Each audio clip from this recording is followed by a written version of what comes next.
ಯಾವುದೇ ಗಳಿಗೆಯೊಳಗ ನಾನು ಲಿಂಗಯ್ಯನನ್ನ ಪೂಜೆಯನ್ನು ಮಾಡ್ತೇನೆ, ಇಷ್ಟಲಿಂಗದ ಪೂಜೆಯನ್ನು ಮಾಡ್ತೇನೆ, ಆ ಪೂಜೆಗೆ ಭಂಗ ತರುವ ಹಾಗಿಲ್ಲ. ಇದು ಮೊದಲನೇ ಕಂಡೀಷನ್.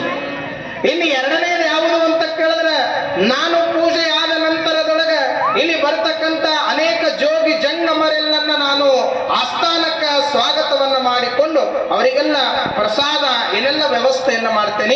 ಈ ವಿಚಾರಕ್ಕೂ ಕೂಡ ನನಗೆ ಯಾರೂ ತೊಂದರೆಯನ್ನು ಮಾಡುವ ಹಾಗಿಲ್ಲ. ಅಕ್ಕಿ ಅಂದ್ಲು, ಇವು ಎರಡೂ ಒಂದು ಕಡೆ ಆದರೆ ಇನ್ನೊಂದದ ಅಂದ್ಲೆ. ಮೂರನೇದು ಯಾವುದು ಅಂದ್ರೆ, ನನ್ನ ಒಪ್ಪಿಗೆ ನನ್ನ ಅಪ್ಪಣೆ ಇಲ್ಲದ ಹಾಗೆ ನನ್ನನ್ನ ನೀನು ಮುಟ್ಟುವಂತಿಲ್ಲ. ಮೂರು ವಿಚಾರವನ್ನು ಹೇಳ್ತಾಳೆ ಅಕ್ಕಮಾದೇವಿ. ಲಿಂಗ ಪೂಜೆಗೆ ಭಂಗ ತರುವ ಹಾಗಿಲ್ಲ, ನಾನು ಮಾಡುವ ದಾಸೋಹವನ್ನ ತಡೆಯುವ ಹಾಗಿಲ್ಲ, ಹಾಗ ನನ್ನ ಅಪ್ಪಣೆ ನನ್ನ ಒಪ್ಪಿಗೆ ಇಲ್ಲದೆ ನನ್ನನ್ನು ಮುಟ್ಟುವ ಹಾಗಿಲ್ಲ. ನೀನಾದ್ರೂ ಮುಟ್ಟಿದೆ ಅಂದ್ರೆ ಮುಟ್ಟಿದ ಮರುಕ್ಷಣವೇ ಈ ಆಸ್ಥಾನವನ್ನು ಬಿಟ್ಟು ಹೋಗುತ್ತೀನಿ ಅಂತ ಕೌಶಿಕಿ ಅಂತಾನ. ಬಂದು ಮೊದಲಿದ್ದರೆ ಇರಲಿ ಅನ್ನ. ಕಾಮಾತುರಾನಾಂ ನ ಭಯಂ ನ ಲಜ್ಜೆ ಅಂತ. ಅಂತ ವ್ಯಾಮೋಹದೊಳಗೆ ಇರತಕ್ಕಂಥ ಅಂತ ರೂಪ ಲಾವಣ್ಯಕ್ಕೆ ಮಾರಿ ಹೋಗಿರುವಂತ ಕೌಶಿಕಿ ಈ ವಿಚಾರಕ್ಕೆ ಬದ್ಧನಾದ ಸಮಯದೊಳಗ ಮಹಾಮಾತೆ ಹೋಗಿ ಆ ಕೌಶಿಕಿ ಮಹಾರಾಜನ ಆಸ್ಥಾನದೊಳಗಿರುತ್ತ.